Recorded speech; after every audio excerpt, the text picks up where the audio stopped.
Most of the previous applications of DNA technology only took a small portion of the DNA, just a few genes. Genomics involves the study of the entire genome, so all of the genes within a person or individual. So before we can study the entire genome, we need to know what the genome is. So the first step in studying DNA is to figure out the sequence. The DNA sequence is the order of the nucleotides. That's the A's, the T's, the G's, the C's that are found on that individual. There are two main types of sequencing techniques. Next-generation sequencing is used to sequence fragments of DNA that are about 300 nucleotides long. What's done is radioactive markers are used to complementary base pair to the sample. And this is done using large machines and computers. This is an efficient and inexpensive choice, and this is what most DNA researching facilities use. They look like this. Another example is the whole genome shotgun approach. So this attempts to sequence an entire genome at once.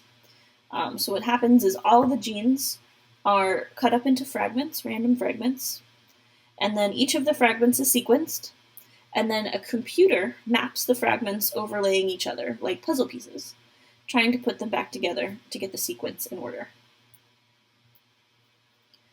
Once we have the sequence, genomics is the study of the complete set of genes, or all of the genes of the human or any other animal.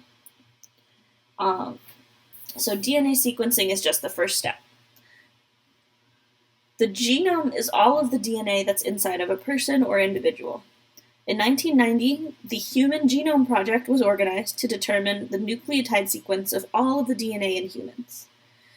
We found out that most of human DNA codes for repetitive sequences, or non-coding sequences, such as introns. So here's a large portion, and over here, that are repetitive, non-coding DNA that's unique, introns that are kind of shared across everybody, regulatory sequences, so these are going to regulate other genes but not be expressed, and then only 1.5% of your DNA codes for all of the proteins, rRNA, and tRNA that actually make you look the way you do.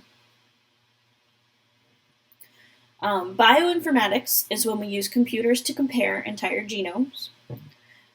We've learned that just because an organism has more DNA doesn't mean that it has more genes.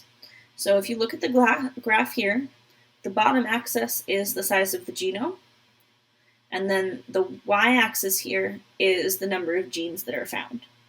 So humans are over here, and we have a relatively large genome, meaning we have lots of DNA, but kind of a moderate number of genes. And that's because we have all of this DNA here that doesn't code for anything. Rats actually have more genes than we do.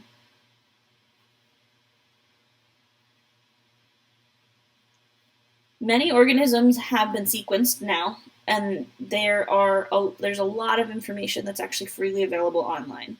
So there's a website called GenBank, and it's a free online resource that has DNA sequences from lots of different organisms. We also use genomes to trace evolution. So chimpanzees are the closest living relative to human, and this is supported by their genome. There's only a 2.7% difference between the genome of humans and the genomes of chimps. So this kind of information is used by companies like Ancestry.com or 23andMe, who take a DNA sample and then send you information about your traits or your heritage. So what they're doing is they're comparing your entire genome to the sample that they've taken from other people around the world. And you can even find long-lost relatives or birth parents of people who were adopted. Oftentimes when you do something like Ancestry.com, you'll get updates months or years later that their results have changed. And it's not because your DNA changed, it's because as they sample more and more DNA, they get more and more accurate results over time.